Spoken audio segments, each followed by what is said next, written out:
And welcome to Upon Further Review. I'm Josh Aubrey. Plenty to get to in this week's show. We've got the Georgia Southern baseball team continuing to roll right along. They were able to sweep Troy this past weekend to improve their status in the Sun Belt Conference, right now in second place, as they have a couple of games left on the road this week, Wednesday at Georgia Tech and then on the road this weekend. We'll check in with them, see some highlights of that game, as well as some highlights from the weekend series before that against Coastal Carolina. The Southeast Bulloch Yellow Jacket baseball team wrapped up their season, unfortunately, at home this past weekend as they lost to Redan in 3 games. They lost in extra innings in the final game, which took place on Thursday. We'll send you out for highlights of that series, as well as their opening round state playoff series this past weekend as they took on Brantley County and were able to win that one in 2 games there in Brooklet. We'll also check in with the Georgia Southern golf team, the men heading up to the Yale Regionals coming up this weekend in Connecticut. The women got things underway this week as they begin their NCAA Regionals down in Tallahassee in their first ever chance of advancing to the regionals. So we'll have all that and plenty more coming up on Upon Further Review. And a reminder before we go to break, hopefully you'll never be in an accident, but if so, please give our friends at the Sullivan Law Firm a call, 912-489-8888. or online at thesullivanlawfirm.com. You choose the combination, and they'll cook it in their 500-degree brick oven in just a few minutes. Your own delicious pizza experience using only the freshest ingredients on hand-tossed dough and individually sized just for you. And that Eagle Nation is why they're called Your Pie, because it's all about you. The Your Pie in Statesboro and downtown Savannah is owned and operated by Joe Hunt, a Georgia Southern grad. So when you order your next pizza, be true blue and make it all about you. Go see Joe at Your Pie, and I guarantee it, you'll be glad you did. McCooks Pharmacy, located on Highway 80 East, is family owned and operated by Lynn and Janie McCook, as well as their son, Josh McCook. Serving the Bulloch County area since 2005, McCooks Pharmacy offers fast and friendly service where the customers come first. Vaccinations are available, including shingles, flu, pneumonia, and Tdap. Drive-through service is available with 2 drive-through windows for your convenience. McCooks Pharmacy offers free local deliveries, and new customers are always welcome. Continuing the tradition of our family caring for your family, McCooks Pharmacy, Highway 80 East. Well, the Georgia Southern baseball team this past weekend was taking on Coastal Carolina. They were able to only win 1 out of 3 there. Coastal coming in red hot, the Eagles losing a couple of close games, but they were able to rebound this past weekend. Exams out of the way, so they can focus just on baseball, and Georgia Southern was able to take 3 games from Troy, some pretty high-scoring games as well. Let's send you out for highlights of those games. Georgia Southern looking to rebound from a Friday loss to Coastal Carolina, and Noah Ledford helping the cause. He starts the scoring with his 10th home run of the season, up and away to right. It's 1-0. The Chanticleers come back to add a run in the 3rd as Eric Brown singles the other way, tying the game at 1-1. Jalen Payton trying to settle down from there here with the strikeout. The Eagles come back to take the lead in their half of the inning. Jesse Sherrill showing the hustle as he's safe at first. And then he'll take off for second. That worked out well as Jason Swan comes through with the single up the middle. That plates Sherrill, and it's 2-1. Swan then trying to make something happen on the bases as he's still second. And then on the throw, he'll take off for third. Swan then comes in to score on the ground ball here. The left side by Christian Avan, who's safe at first after a bad throw, and it's 3-1. Coastal comes back for a couple runs in the 4th, though. Matt McDermott, the RBI double to left center. This would tie the game at 3-3, and then it's Tyler Johnson coming through with the 3-run homer to right in the 5th as Coastal opens up a 6-3 lead. The Eagles try and hang in there. Ledford, the batter, The deep drive to center. He'll take off for second and just slide in ahead of the tag. That would help set up things for Jarrett Brown. The RBI single to center, but it wouldn't be enough though. Georgia Southern falls 6-4. Georgia Southern trying to avoid the sweep Sunday against Coastal Carolina. The Eagles shaving their heads Sunday as a fundraiser to benefit childhood cancer research. The Chanticleers start the scoring on the RBI double to left by Dale Thomas for a 1-0 lead. Later, the line drive down the left side hits Thomas in fair territory, which should be an out. But the officials didn't see it that way. Rodney Hennon justifiably upset, but wouldn't get tossed for arguing this one. And the Eagles eventually able to get out of the inning. Later, Thomas Higgins with the inning-ending strikeout. He'd go 3 innings, allowing only 1 run and 3 strikeouts to the 4th. And 1 on for Austin Thompson, who takes this one up, and away to left. His 10th home run of the season. As the Eagles are up 2-1, Coastal comes back to tie the game here in the 7th inning on the sac fly to right by Graham Brown. And it's 2-all. But the Eagles respond in their half of the inning. Noah Ledford, the bomb to right, his 11th home run of the season. And it's 3-2 Eagles. Georgia Southern looking for more. The squeeze bunt by Sam Blancato, and it looks like Austin Thompson just beats the tag, but he's called out. No problem though, Danny Madden helping that score hold up here with the strikeout to end the 8th. And then in the 9th, it's Madden with another strikeout. He'd fanned 5 in 2 innings of work and notching the save.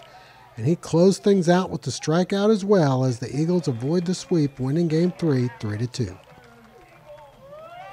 Fans' heads were spinning Saturday as Georgia Southern hosting Troy and giving the scoreboard operator a workout. 2 on in the first for Austin Thompson, who drives this one into right for a 3-0 Georgia Southern lead. Parker Beatier then takes this one deep to right field, off the wall. With the bases loaded, all 3 runners score, and it's 6-0. Jason Swan then with the RBI single into right, his second hit and second RBI of the first inning, and it's 7-0.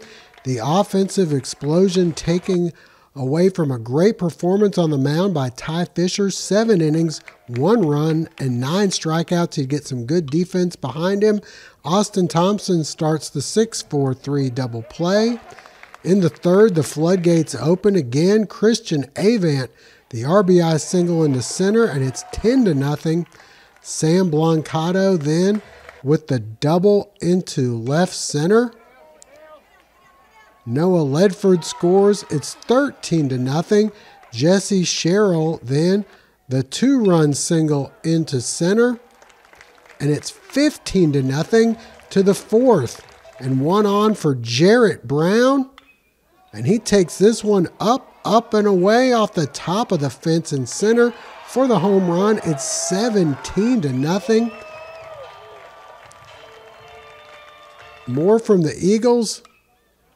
The RBI single into left from Christian Avant, and then the cherry on top from the big fella, Caleb Dowdell. He gets all of this one, his first ever collegiate home run, as the Eagles go on to win 24-1.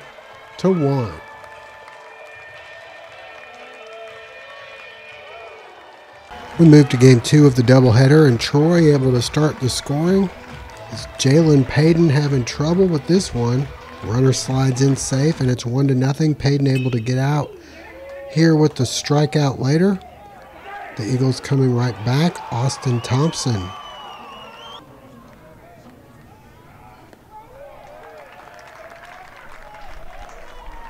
Singles to center. Noah Ledford scores, and it's 1-all. To the 5th we go. Still tied.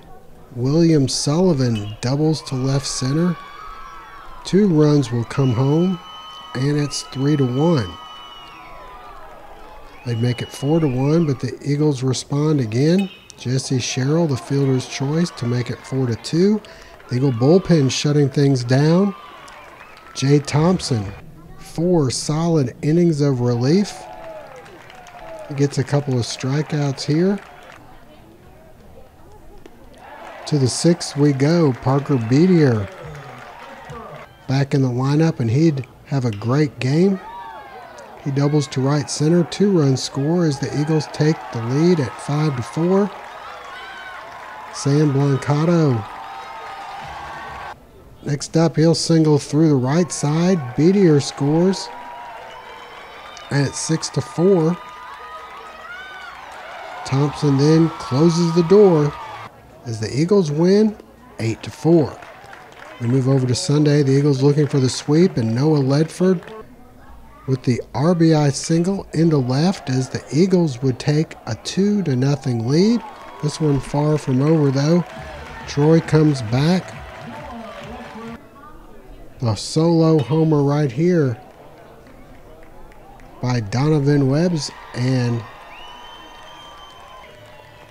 Georgia Southern trying to respond. In their half of the second, Sam Blancato up and away to left, and it's 3-2. You'll get a nice celebration after that one. Plenty of long balls on Sunday. Brandon Schrempf with the bases loaded.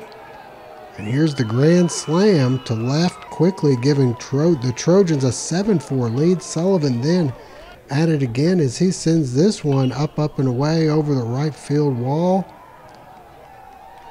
to give Troy an 8-4 lead. But just as they've done all year, the Eagles storm back. Beatier, the RBI single to left. Then Blancato with the deep drive to right center. He's hustling all the way around. This cuts it to 8-6 with the triple. Jason Swan then with the double to just about the same spot, making this one a 1-run game at 8-7. Blancato then. The squeeze bunt as Jarrett Brown scores. That would tie the game, and then Jesse Sherrill coming up. He delivers the 2-run double down the line and left. Danny Madden helping to close the door. In the bullpen with a couple of strikeouts as the Eagles come all the way back to win this one by a final count of 10-9. Eagles now 32-15 on this season. Up next at Georgia Tech coming up Wednesday, and then at Arkansas Little Rock coming up over the weekend. Well, the Georgia Southern men's golf team once again heading to the NCAA Regionals. They'll be heading up to Yale for the NCAA Regionals up there in Connecticut. We had a chance to talk with head coach Carter Collins and a few of the golfers about making it back to the regionals. Anytime you earn an at-large bid to regionals, it means the team has accomplished enough throughout the year to provide this opportunity, and we're very excited to play postseason through an at-large bid. And the site looks great. Heard great things about this golf course. Not sure what the field looks like, not too concerned with it. We're just concerned about getting ready ourselves and then playing our best once we get there. Every year, especially the last few years, it's gotten so much harder to get an at-large bid for, the mid-major schools, and it's something that we cherish. We're definitely proud of the accomplishments it took to get to this moment, but we definitely don't take it for granted. College golf has gotten so difficult and so tough, and so the strength of fields are so much better than they used to be. So, we're very proud of what we've done, but now we know we have a big opportunity ahead of us, and we're looking forward to that. I mean, we had a roller coaster fall. And the guys, played some unbelievable golf in the spring. accumulating 4 wins in the spring, and winning the stroke play portion of Sunbelt last week was a nice confidence and momentum booster. So excited to get this opportunity started. We're excited to see that golf course. We've heard great things about it, and overall the guys have been playing some tremendous golf in the spring and really all year, and they've earned this opportunity for sure. I guess I don't know a whole lot about the golf course or Yale University, but we're excited to go up north, get some cooler weather. We've heard great things about the golf course, and just excited to get on the road. We've played in our fair share of really strong fields. This particular region looks to be another really strong field, but it's nothing we're not used to. It's not going to be anything new to us, so I'm just going to go up there and compete and see what happens. I'll be more excited. Heard a lot of good things about the golf course, and just thankful to have the opportunity to go compete. Going to be a really cool trip. We're all looking forward to it. There wasn't really a preference. All the sites were awesome, and again, we're just happy to, like Coach said in there, have a tee time and be able to compete. So just glad to be there. We play a very competitive season, fall and spring, but we played a bunch of good tournaments in the spring and had a couple high finishes. So I think we're trending in the right direction. As for the women, they are currently at the NCAA Regionals down in Tallahassee after day 1. They were in 7th place, being led by Statesboro's own Abby Newton at even par. Stay with us. High school baseball coming up next. Family Internal Medicine Associates of Statesboro, providing primary care for Statesboro area patients since 1998, providing complete physicals, complete sports physicals, Medicare wellness exams, full diabetes treatment, and education from lifestyle changes to oral medications to insulin pump therapy, in-house dermatology, in-house circulation tests, and ultrasounds, and in-house labs. Featuring nurse practitioner Melissa Beasley, Family Internal Medicine of Statesboro can accommodate same-day or next-day appointments to serve your needs. Family Internal Medicine Associates of Statesboro, where we care. At Badcock Home Furniture and More, we know what it means to find the perfect fit. The feeling of surprise. That just right moment of delight. It's what we see every time a family finds their priced right style and snuggle perfect comfort. Because for us, home isn't simply where you live, it's how you live. Badcock Home Furniture and More. Just right.